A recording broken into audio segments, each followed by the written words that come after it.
那我们现在来修一台21款 iPad Pro 11寸，这个就是什么问题呢？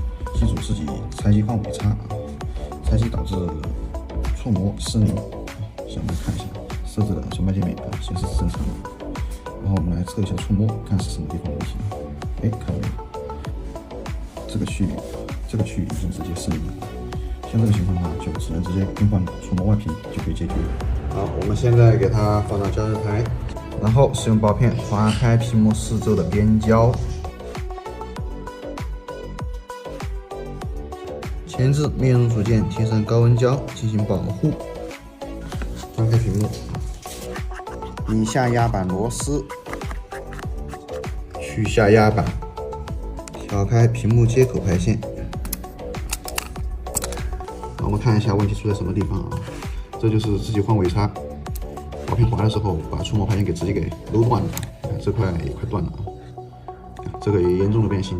然后我们现在来划开触摸排线，分离金刚丝从屏幕的这个角触摸成路线，左边也同样呈现。好，分离金刚丝走到这里，我们的分离即将结束。取下屏幕，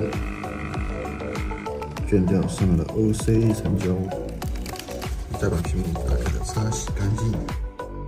贴合前，再次对屏幕做一下精细的清理。新的外屏触摸与显示屏进行对位。iPad 的屏幕放到贴合机，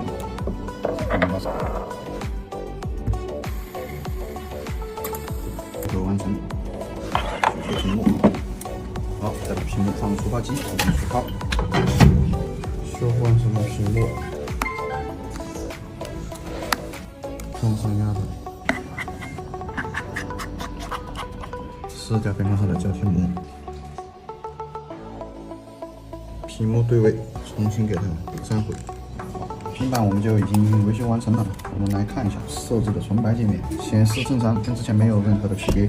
测一下触摸，之前下面这一块已经断触，已经恢复了。